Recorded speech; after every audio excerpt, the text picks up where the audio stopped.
A-hunting we will go, a-hunting we will go. We'll catch a fox, put him in a box, and then we'll let him go, and then we'll let him go. A-hunting we will go, a-hunting we will go. We'll catch a fox, put him in a box, and then we'll let him go, and then we'll let him go.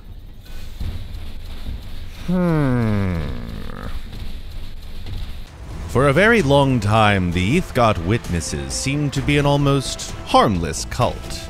But later they recruited a huge number of people, after which they started a massacre in dozens of sectors. One of the elements of the cultists' success was their covert actions and strong pressure in the final phase. It was then that unique fighters started to appear among their ships. These fighters were named Baphomet for their appearance and completely otherworldly capabilities from the point of view of ordinary people. To obtain the prototype, the Inquisition set up an ambush in one of the systems. After waiting for the cultists to arrive, their forces attacked the Waz'Got witnesses. Despite their numerical superiority, the Inquisition ships took serious damage. But the main purpose of the ambush was accomplished. One of the Baphomet fighters was captured for study. The captured trophy was analyzed at the Lumen 4 shipyard, revealing many unique features. Its survivability is the highest among assault fighters of all factions, comparable even to the Imperial long-range frigates.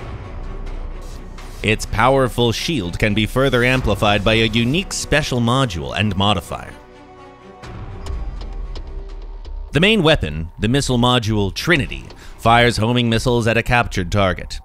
Each missile that hits an enemy reduces its speed and maneuverability for a few seconds, and increases the damage of the player's weapon. The effects stack up to 4 times. If you hit the enemy continuously, remember the missiles are homing, the target's speed will be reduced by about a quarter, and the player's damage will be increased by almost half.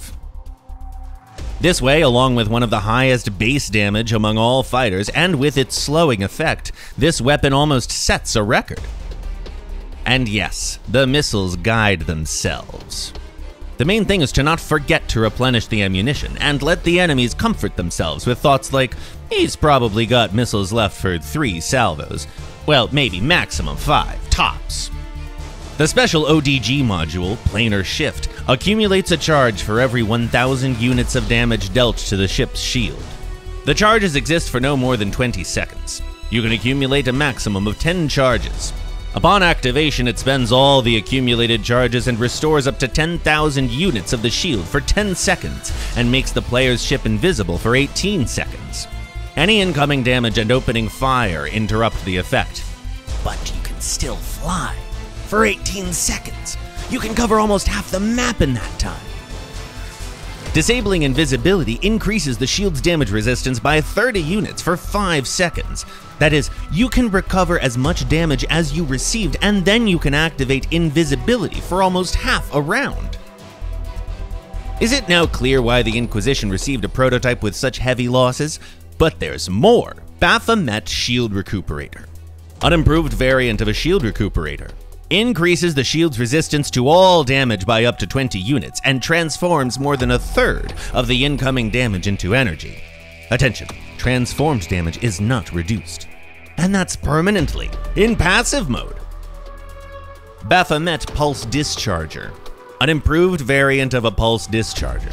Increases the damage of the main weapons by up to 11%, reducing the energy restoration rate by 9.9%. Additionally, it increases the projectile speed of the main weapons by up to 10%. Attention, the modifiers can be obtained by searching in the open world, purchased in the Elite DLC bundles, or Baphomet, Weapon of Victory.